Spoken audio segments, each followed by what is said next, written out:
Hi guys, welcome back to the channel. My name is Jason. I'm your watch guy today and I'm reviewing something absolutely gorgeous today. It's from St. Martin and we know what type of quality we can expect from St. Martin. I do need to give a very big thank you to a subscriber by the name of Brian. Brian has become more of just a guy that I chat to on a daily basis now.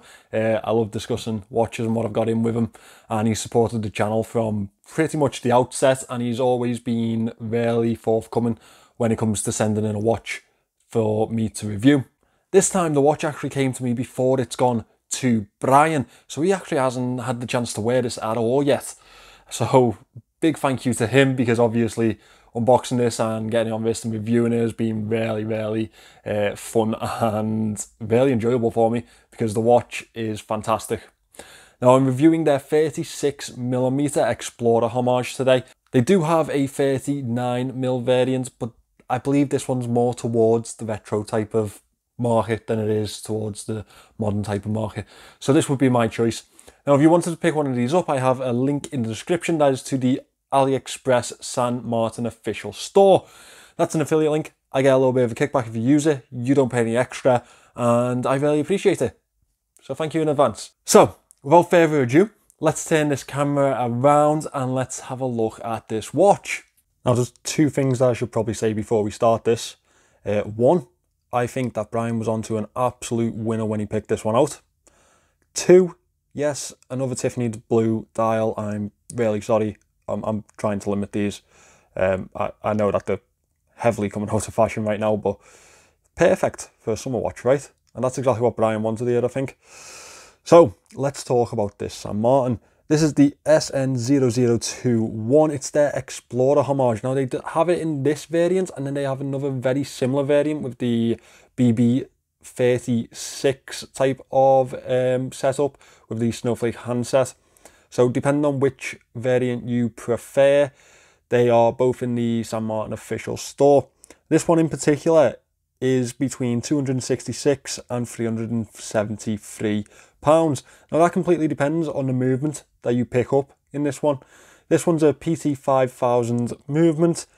You can also pick it up with an SW200 movement, which is a Swiss high beat movement. It's actually used by a lot of larger Swiss manufacturers. It's quite a renowned Swiss movement, to be fair. Both of them based on clones of the ETA. Let's talk about the diameters of this. It's built in 316L stainless steel, as you'd obviously expect. In diameter, I have it in at 36.5mm. Now, St. Martin claimed this is a 36mm watch. I couldn't get 36mm anywhere around here, so I am quite confident that it is definitely a 36.5. Lug to lug is 45.5mm, which makes it very wearable on wrist. It's 10.9mm thick. Obviously, these PT5000 and SW200 movements make it much easier to fit in a slimmer casing. Really does have a Rolex type of feel to it on wrist also. The lugs on this one are 20mm, so you can swap in plenty of different strap options also. Now we'll start with the obvious, the quality of finish on a St. Martin watch. They outdo pretty much everyone in the Chinese market at the minute, I think, and I'll say it again, I've said it in previous reviews, I think that they come close to the Hamilton / Longines type of finish to their casing. We have a brushed upper lug on this one, a high polish fixed bezel, and a high polish side. Now the high polish on the side will definitely attract a lot of marks, beware of that. We have the screw down crown over here to the opposing side. That is exposed completely to the elements. However, it does carry off that very nice Rolex Explorer type of vibe. It is a simple coin edge finish on the grip of this one. First position is actually a ghost date position on here. That is a feature of the PT5000 movement. Obviously, this one does not feature a date.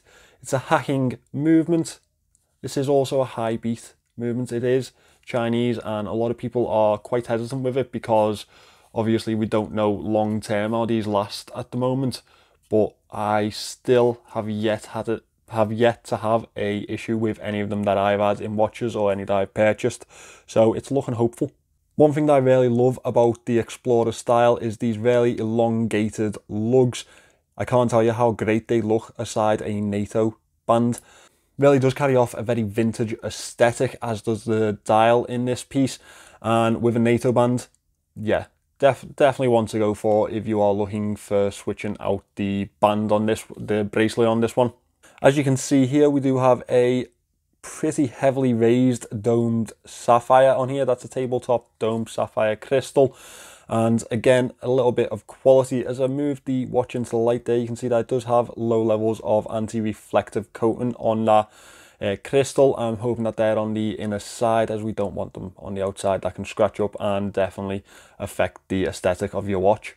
Altogether, this watch is provided with 100 meters water resistance. Now that is a base level for me for an Explorer style watch. Anything below that, definitely a field watch. Anything above, you start to look at diver territory. In my mind, obviously that is aided to the screw down crown. We also have a screw down case back on this one. It is in that Rolex Tudor type of style with the outer finishing, with that grip on it. Very simple radial brushing on there. Carries off that simple aesthetic that these watches are famed for. Well, what the Rolex is famed for anyway. As we move into the dial, this is another fantastically carried off Tiffany blue dial. Now, excessively popular these. Every single brand seems to be doing one at the moment. The ones that I'm looking at more are the candy pink colours that are coming along. I really do like those, and I do think they're going to be quite a nice inheritor to the crown that this one currently has. Now, we have applied indices throughout the dial, a triangle up at the 12 o'clock, with 9, 3 and 6 in Arabics, and the rest of the indices are buttons. As you'll be able to see from the side profile here, they do sit pretty high off the dial, and that does give me a very premium type of feel to this dial. They have a stainless steel effect border around the outer edge, and they are lume centered. The San Martin logo sits at the 12 o'clock. That carries through from there to the crown and to the bracelet. One thing that I have criticised San Martin for in the past is not linking up the same logo throughout a watch or a design. Glad to see that they've done it on this one. That is also applied to the dial, and again sits quite atop it. You have a printed black minute track around the outer edge of the dial. As you can see, that second hand reaches quite nicely across the minute track. The minute hand falls just slightly short, and the hour hand sits inside of the indices, and I think they're quite well sized to this watch. At the 6 o'clock, we have automatic 100 meters. We have a classic Mercedes style handset on this one. However, it does also have that slightly elongated crown atop the Mercedes badge there. I think that's more of a retro type of fit to the Rolex handset, and it's quite nice to see. Lollipop second hand taking away there with a lollipop counterbalance. Now obviously we know that San Martin are always quite well suited to their lume shots. I think that they apply plenty of lume throughout their watches, throughout their indices, and I expect nothing less from this one. So let's get the lights out and let's have a look at the lume. There we go. The pale blue C3 lume on this one is very well applied. It seems very thick on the dial itself, on the indices. I can't see any patchiness throughout the spreading on the dial. The hands seem to be fading a little bit quicker than the dial does. However, again, very well applied, and this one definitely passes the test. I think that plenty of people would be very pleased with this lume. I think plenty of people who pay much more for watches would be very pleased with this lume, to be quite honest. Yeah, well done to San Martin once again, but we expect no less from them anymore. Just a quick note before we move from the lume to the bracelet. Isn't it crazy how much we expect from brands that are putting watches out on the market with premium movements for less than £300? I mean, it's incredible what the Chinese market's really done to the watch market. Just a thought. As we move from there to the bracelet, this is a classic Oyster style bracelet. There's some slight tapering towards the clasp. It is a screw pin bracelet. Female solid end links make this very easy to wear on wrist We have brushing throughout the bracelet and into the clasp. This is quite a short clasp with the San Martin logo in the center.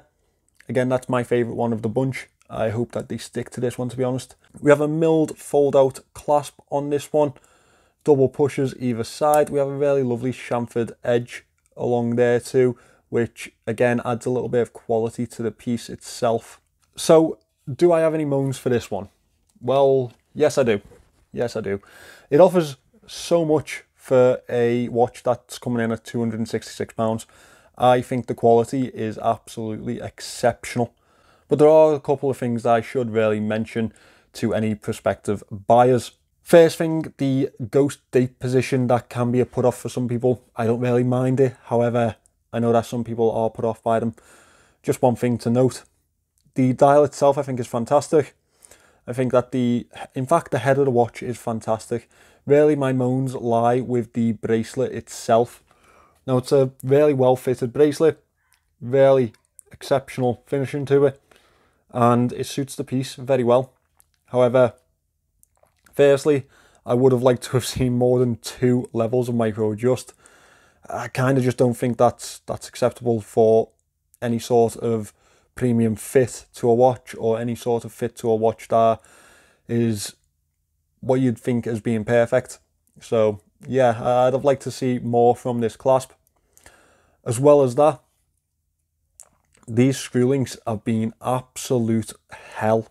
Anyone that's picking one of these up, or looking to pick one up, I advise you to also pick up some Loctite. These screw links love to come undone, and that could cause murder for yourself in the long term. I mean, if you lose a couple of these, then you're really on your ass. So Loctite will fix that up, but it's one of those things that we shouldn't really expect to have to do. I'm not sure if it's in every single production piece of these, but I know it's in this one, so I can assume that it is across the board. Definitely pick up something to lock in those screws, because you don't want to lose one, trust me. I've done it. Overall, I think this watch is, as I said, exceptional for the price. But again, that's something that we expect from San Martin now. They are creating absolute fantastic watches for their price range. Something that a lot of brands still haven't got up to speed with. There are the likes of Chronos, Seastern, Suggest on the market that do come very close. However, I just think that price-wise and bang for buck, San Martin are leading the pack at the moment. So I think we have 2 things to take away from that review, guys. One, we really do need a fix to this whole bracelet screw type of situation, because it happens with not just San Martin, but a lot of other manufacturers too. I don't quite know what it is. Maybe the quality of the materials that they're using, maybe the quality of the fit. I don't really see Loctite as the actual solution, because we shouldn't have to use it. Yeah, let me know what your thoughts are on that, because I know that a lot of people have had the exact same issue.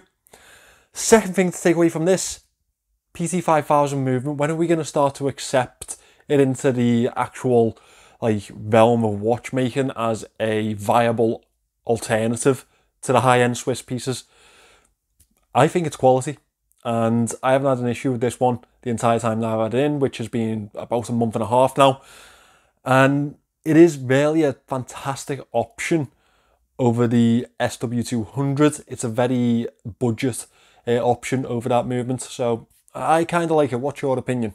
If you wanted to pick one of these up, I do have that link in the description. I'd be very grateful if you use it. It does help the channel quite a bit. I'd also find it really helpful if you could subscribe to the channel and leave a comment. I really do love interacting with you guys in the comment section.